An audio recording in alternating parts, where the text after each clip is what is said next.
Olá pessoal, sejam muito bem-vindos a mais um vídeo do canal. Hoje a gente vai falar sobre um assunto que é muito relevante, automação. E automatizar, aliás, pesquisa de palavras-chave, né? Então, como que eu faria para começar ali uma automação de pesquisa de palavra-chave? Então, hoje eu vou te dar ali o ponto de partida inicial, vou te ensinar como que eu faria, né? Como que eu iniciaria uma automação como essa, e aí você pode depois eventualmente ir adaptando e tornando ela mais ali relevante para você, para o seu mercado, para o seu cliente, enfim, como você preferir, tá bom? Então, sem mais delongas, bora direto pro vídeo. A gente vai começar usando uma ferramenta chamada N8N, tá? Pessoal, antes de eu entrar aqui na ferramenta, né, no N8N, se você ainda não conhece, né, as ferramentas de automação, eu recomendo muito que você comece a estudá-las, porque é algo que está muito em alta agora no mercado, independente das variações aí de mercadológicas, de tipo de lançamento de ferramenta da noite pro dia, né? Você vê eu fazendo vários vídeos de ferramentas. Uma das coisas que não muda é a questão da automação, né? Essas ferramentas elas vêm aprimorando para serem mais user-friendly desde o ano passado e elas de fato são muito fáceis de utilizar, ainda mais com a ajuda de ChatGPT e afins, tá? Então, existem duas ferramentas principais. A primeira é a Make.com, que foi a primeira ferramenta que eu usei. Então, se você nunca fez uma automação na vida, eu recomendaria você começar pelo Make.com, que eu acho até mais fácil a nível de usuário. Mas depois eu fui pegando mais prática ali no N8N e aí o N8N acabou se tornando mais fácil ali para eu utilizar. Mas assim, se você ainda nunca mexeu, né, em ferramenta de automação, começa pelo Make e aí depois você vai aqui pro N8N. Mas hoje eu vou ensinar o fluxo para vocês aqui dentro do N8N, tá? Que é onde eu passo ali a maior parte do meu dia automando ali as funcionalidades, né, as entregas, enfim. Então a ideia aqui é você conseguir ter mais tempo, né? Então você ter mais tempo para você conseguir focar mais ali no seu cliente, focar mais na estratégia e deixar esse trabalho mais braçal, esse trabalho repetitivo, deixar para a máquina fazer. Então eu vou abrir aqui meu N8N, tá? Vocês vão clicar em Create Workflow. E aí, quando você cria um workflow, você acaba sendo lançado nesse Canva branco. Que, cara, as primeiras vezes que eu fiz a automação, eu ficava um pouco assustado com esse Canva branco aqui, né? Porque é uma coisa que você fala, nossa, tá, e agora, né? E aí só tem essa mensagem aqui, adicione o seu primeiro step, tá? O que você precisa entender, tá? O que é o step aqui que ele chama, né? E o que são esses quadradinhos aqui, né? Os quadradinhos, esses steps, são o que a gente chama de nódulos, tá? Então você tem um nódulo de ação, você tem um nódulo de leitura, mas basicamente, né, traduzindo isso, né, para o não techniquez, pensa que é tipo que esses quadradinhos eles são steps, são passos, tá? Essa é a melhor forma de eu explicar isso para vocês. E aí você vai, primeiro você concretiza a ideia, né? Então, tipo, olha, qual que é a minha dor hoje? É pesquisa de palavra-chave. Então, eu preciso fazer uma pesquisa de palavra-chave e eu preciso fazer isso todos os meses, né? Vamos supor. Então, você concretiza primeiro essa ideia, você entende qual que é o fluxo, né, que você precisa para fazer essa pesquisa de palavra-chave e aí depois você passa isso aqui para o N8N. Então, primeira coisa, como que eu faço uma pesquisa de palavra-chave, né? Como que eu inicio uma pesquisa de palavra-chave? Primeiro eu preciso entender muito bem com quem, né, qual que é o meu cliente, qual que é a persona pro qual eu tô fazendo a pesquisa de palavra-chave, né? As dores dessa persona, né? E aí sim eu consigo fazer uma pesquisa de palavra-chave, né? Mas vamos começar a automação e aí a gente trabalha melhor no prompt, né? Então, primeira coisa, pessoal, eu preciso ter um trigger, tá? Aqui na minha automação. Vou colocar um trigger manual, né? Então, tipo, quando eu clique aqui em começar, ele inicia a automação. E aí, claro, você pode eventualmente, depois quando a automação estiver pronta, eu vou te mostrar, você consegue, tipo, colocar um schedule, né? Que é, tipo, deixar de fato automatizado. Porque daí todo dia, ou enfim, toda semana, ou quando você quiser, ele vai repetir essa ação, né? Que é o que é mais interessante. Então, eu coloquei o meu primeiro trigger. E aí, qual que é o primeiro ponto aqui em relação à pesquisa de palavra-chave? Eu vou fazer um fluxo mais simplificado possível, como eu disse, para também não complicar para vocês irem aí testando. Então, eu vou colocar diretamente aqui o Chat GPT. Aliás, vou colocar o Perplexity. E eu já vou explicar o porquê, tá? Bom, vamos lá. Gente, o Perplexity, por que eu escolhi o Perplexity aqui nesse caso? Porque eu quero simplificar para vocês a pesquisa de palavra-chave. Então eu não quero ficar colocando muitos nódulos para não assustar, né, nesse início. Então, primeira coisa, tá? Por que eu selecionei o Perplexity? Porque o Perplexity ele tem um modelo que ele é chamado aqui de Deep Research.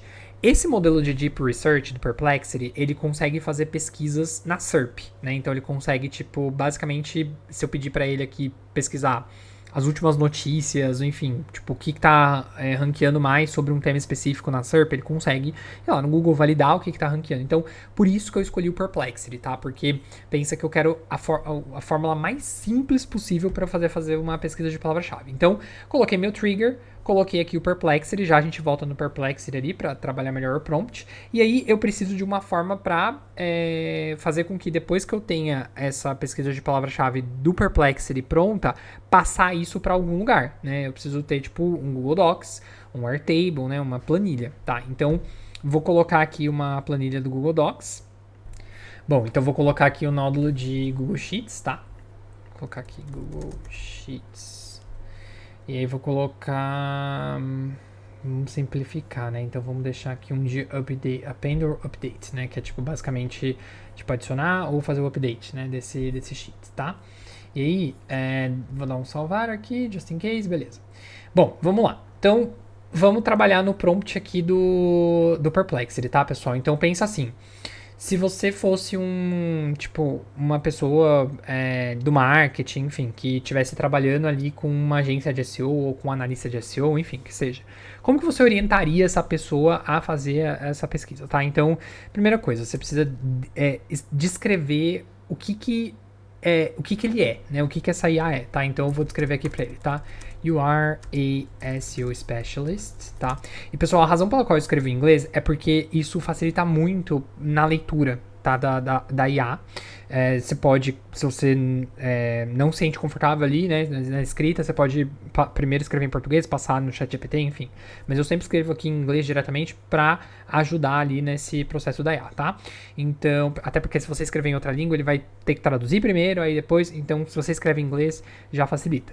Então, eu vou colocar aqui. Então, you are an SEO specialist, and your mission is to create a up-to-date keyword research, tá? Então, você é um especialista em SEO, sua missão é criar uma pesquisa de palavra-chave que esteja atualizada, tá? Bom, e aí, gente, a gente precisa agora definir o seguinte, uma empresa, né? Então, vamos pegar uma empresa, vamos ver aqui vou pegar aqui uma empresa, de benefício, vai. Vou pegar aqui a Flash, que é conhecido no Brasil, que eu sempre trago o exemplo do Conta Azul, né? Então vamos pegar uma empresa diferente. Vou pegar aqui a Flash, tá? Então, cara, a Flash aqui, ó, tem bastante conteúdo e tal, o que eles fazem, né? Gestão de benefícios, gestão de pessoas. Então vamos supor que eles são, vou explicar aqui, né, que your client is a benefits company that sells meal vouchers and flexible benefits. Client's name is Flash. E aí você coloca aqui para dar um contexto, você coloca o site, né? Opa, deixa eu fechar essa aba aqui. Você coloca aqui o site do cliente, beleza?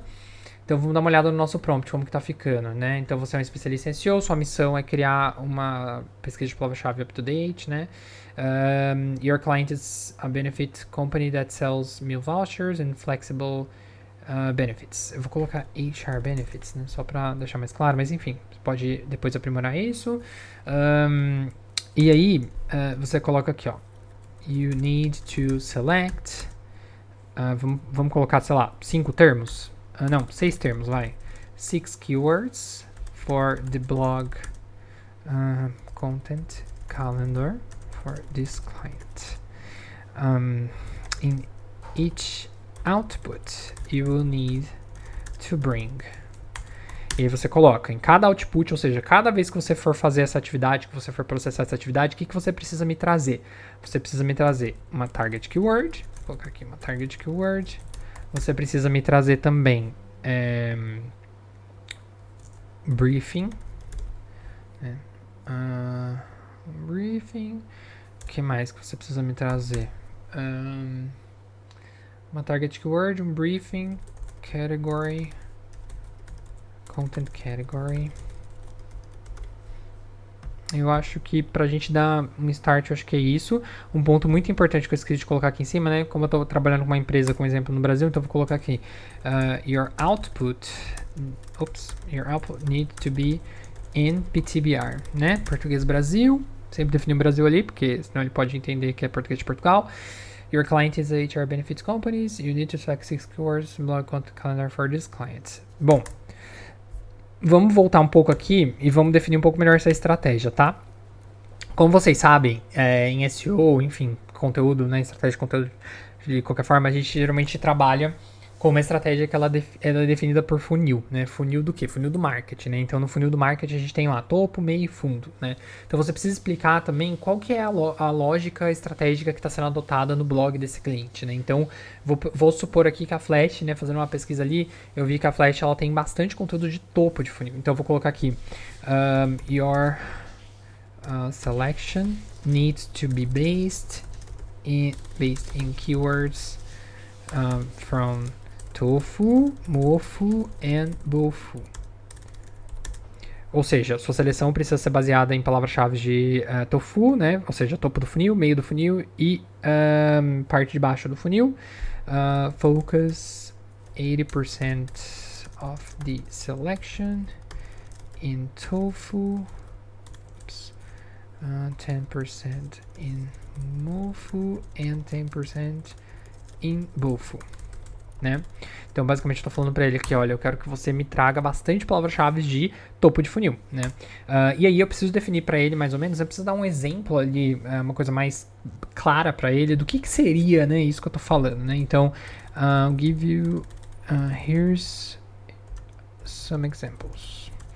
Tofu equals, e a gente pega aqui, vamos pegar o blog aqui, vamos ver, ó, isso aqui é uma palavra-chave de tofu, não tem a ver com o benefício deles. Mofu, vamos supor uma dessa aqui, e bofu, vou colocar um exemplo aqui qualquer. A Flash é boa, vamos supor, tá? Bom, nosso prompt tá ficando legal, hein? Então, vamos lá. Vamos recapitular aqui o que a gente fez até aqui, né? Então, você é um especialista em SEO, a sua missão é criar uma pesquisa, né, up-to-date. E é muito importante você colocar up-to-date, porque isso vai forçar ele a, de fato, fazer alguma coisa com base, tipo, em conteúdos recentes, né? Então, ele vai olhar para tópicos recentes, tá? Então, por isso que é muito importante. E por isso que a gente tá usando também o Sonar Deep Research. Seu cliente, né, uma empresa de benefício, que vende ali 1000 vouchers e flexible benefits. O nome do seu cliente é Flash, você precisa selecionar 6 palavras-chave aí para conteúdo de blog, para o calendário do seu cliente, e aqui eu estou explicando para ele as etapas do funil, e eu trouxe aqui, escrevi errado aqui, exemplos, alguns exemplos de palavras-chave que eu quero que ele me traga, tá? Então aqui com isso eu já tenho um modelinho, tá?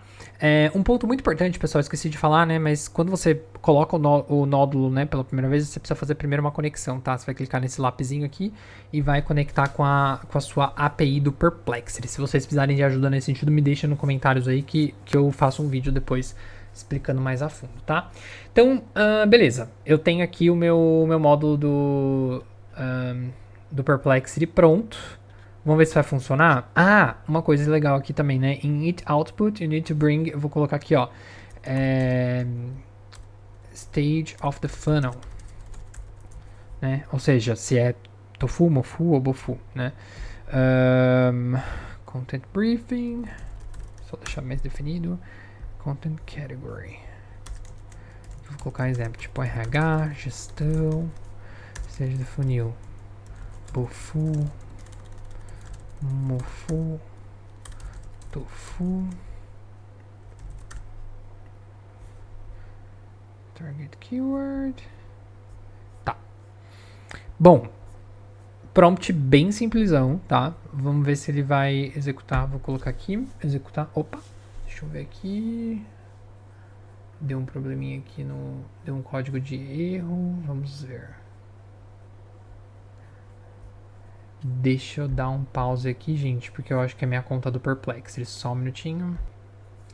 Bom, pessoal, verifiquei aqui na minha conta do Perplexity. Ele tinha dado esse erro aqui provavelmente por causa do meu balance lá, né, da API que estava abaixo, tá? Então, agora ele deve ir. Deixa eu ver aqui, user... Foi. Então eu tinha mudado aqui para usuário, né? Então agora foi, porque eu tava sem crédito na API e aí por isso que ele não tinha ido, tá? Então é muito importante, né? Quando você for usar aqui o nódulo do Perplexity, você precisa ter ali um valor na sua API do Perplexity, né? Mas é bem barato, tá? Então, tipo, você consegue fazer muita pesquisa de palavra-chave com, sei lá, $10 que você coloca lá no Perplexity, tá? Então, ele vai fazer aqui essa análise, tá? Demora um pouquinho, porque ele tá fazendo esse deep research, né? Para trazer essas 6 palavras-chave pra gente. Então, vamos ver o que ele vai trazer pra gente de resultado. E aí, depois eu explico pra vocês o que a gente vai fazer aqui com o resultado que ele vai trazer.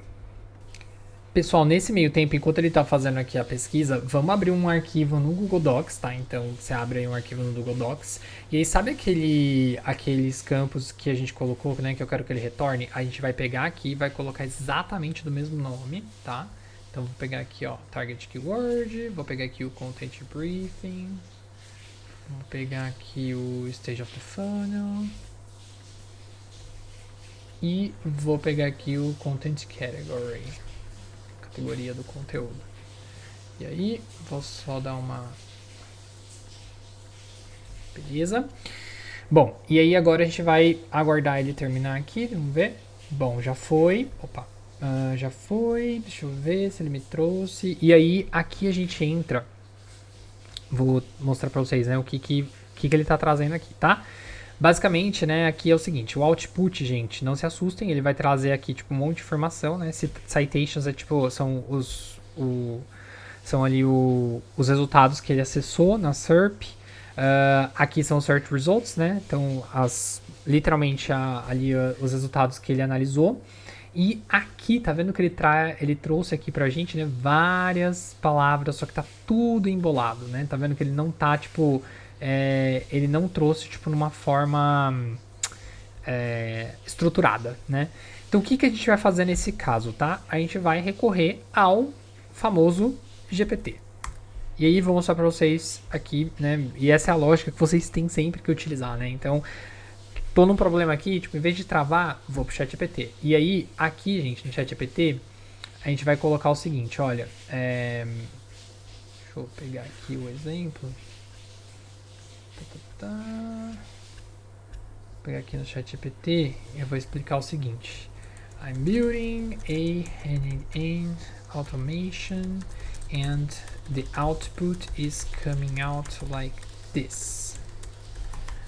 I need the output in a structured data one by one so that I can later on copy to a spreadsheet and Google Sheets.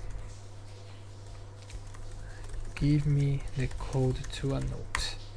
Isso, era isso que eu precisava. Então, eu coloquei aqui no ChatGPT para ele fazer uma função dinâmica, né, para eu conseguir criar um novo nódulo e pegar essa informação que está toda bagunçada e transformar numa informação estruturada. Essa informação estruturada, eu preciso reestruturar ela, né, antes de passar ela para o meu Google Sheets, porque se eu tentar passar a informação do jeito que está aqui no Google Sheets, não vai rolar. Então eu vou colocar um mais aqui, e aí eu vou colocar um nódulo de código. E aí, gente, aqui no nódulo de código, eu vou pegar o código que o GPT criou para mim, e eu vou colocar aqui. E aí, vou rodar e vamos ver o que vai acontecer, tá? Eu criei um código aqui, que ele é dinâmico, e que ele pega os campos aqui, né? Que a gente dividiu, que a gente tinha criado junto ali, que é de palavra-chave, briefing, estágio, etc. E ele, toda vez que ele recebe esse input, ele reestrutura em uma planilha, né? Que aqui tem a planilha de keyword, briefing, estágio, categoria, etc. Então, o que vocês vão fazer? Vocês vão colocar esse código aqui, né? Vocês vão copiar esse nódulo.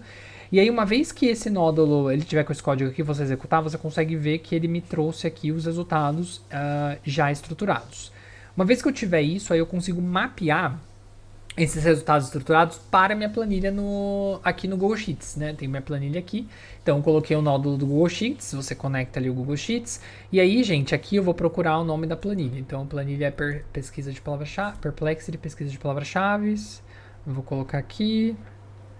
Vou colocar sheet 1 e ele vai trazer os campos. E aí, pessoal, aqui é a parte mais fácil. Você vai simplesmente, tá vendo, pegar essa parte de cima aqui da tabela que ele trouxe para você, ela é dinâmica. Isso significa que quando você faz isso aqui, ó, toda vez que tiver um resultado novo, ela vai sempre trazer esse resultado para poder ir para a planilha lá do Google Sheets. Então você só faz esse mapeamento uma vez. E aí você coloca aqui, né, cada campo você coloca o correspondente, né? Então, estágio do funil e aqui a categoria. E aí, tô com a minha planilha aberta aqui, vamos ver se vai dar certo. Vamos ver se ele copiou. Opa! Vamos ver o que aconteceu. Ah, tá. Aqui, eu não tinha selecionado esse campo. Vamos ver se vai. Campo aqui do Target Keyword. Opa, deu certo, né? Então aqui eu já consigo ver que ele executou com as palavras-chave que ele trouxe lá da pesquisa. Então, aqui é o resultado final, né? O resultado ali que eu levaria para o meu cliente. E aí, claro, né? Você pode deixar a planilha mais bonitinha, adaptar, e aí toda vez que eu quiser fazer a pesquisa de palavra-chave, a gente pode fazer dessa forma. Gente, tem inúmeras coisas que dá para fazer aqui para melhorar esse processo, né? Tipo, ele não é um processo, tipo, completão de pesquisa de palavra-chave. Tem vários problemas que teriam que ser resolvidos aqui, como, tipo, repetição de palavra-chave, né? Entre outras coisas. Mas é um módulo, né? De pesquisa de palavra-chave. Se você precisa ter uma pesquisa, você não tem tempo, você não tá conseguindo desenvolver, né? Essa parte, você consegue fazer essa pesquisa aqui. E aí lembra que no início que eu falei pra vocês, né, que esse trigger aqui, né, ou seja, ele inicia toda vez que eu clico aqui em executar. E se eu quisesse tornar isso aqui automático? Tem como? Tem como, tá? Como que você faz? Você vai clicar aqui no mais, e aí você vai colocar triggers, deixa eu ver, não é triggers, deixa eu ver aqui onde que é, aqui ó, add another trigger, e aí você consegue colocar on schedule. E aí, gente, toda vez que que você colocar aqui, tipo, vamos supor, deixa eu tirar esse aqui daqui e vou colocar esse aqui no Perplexity. E aí você pode programar, né? Então você pode colocar, tipo, eu quero que todo dia seja feita essa pesquisa, em um certo horário, eu quero que, tipo, que essa pesquisa seja feita, tipo, depois de tantas horas. Enfim, tem várias formas de você automar aqui. Deixa eu mostrar uma coisa pra vocês em relação aos preços, né? Então, por exemplo, o N8N, hoje a gente tem o plano mais barato, que é tipo cerca de 20 euros, que dá, sei lá, tipo uns 130 reais por mês. Você consegue deixar 5 workflows ativos, né? O que acontece? O que significa 5 workflows ativos? Significa que se você quiser deixar esse negócio tipo automatizado, né? Ou seja, se eu clicar aqui em deixar em ativo, né, e salvar, e eu quiser que isso rode todo dia, né, por exemplo, ele vai contar como um workflow ativo, né? Então você pode ter 5 workflows ativos nesse número nesse plano, aliás, né? Então isso é um ponto. E aqui no Pro você consegue ter 15 workflows ativos por 50 euros, né? O Make.com, se a gente for aqui na parte de preço, ele já tem vários tipos de preço, né? Então você consegue, no caso do Make.com, né, você consegue deixar vários cenários ativos, né, o que, tipo, ilimitado, aliás, então, que é uma coisa bem legal do Make, né? No Pro você consegue deixar tudo ativo, mas aí você tem outras coisas a mais, só que você vê como é bem mais barato, né? O Pro aqui é 9 dólares, né? Enquanto aqui a gente tem 20 euros, né, o valor. Então, no caso do Make é bem mais barato mesmo que o N8N, né? Bom, pessoal, por hoje é só. Espero que vocês tenham curtido esse vídeo, que vocês tenham aprendido aí a começar a mexer nesse universo de automação, né? Porque é muito interessante. E se você gostou, se você tem alguma ideia de vídeo, algum ponto que você gostaria que eu abordasse a mais, uma automação específica que você gostaria que eu trouxesse, por favor, só deixar no comentário aqui embaixo. E o meu último pedido, se inscreve no canal, que muitos de vocês não são inscritos, e deixa um like nesse vídeo, porque me ajuda bastante a compartilhar ele aí pelo YouTube, tá bom? Um beijo e até o próximo vídeo. Tchau, tchau.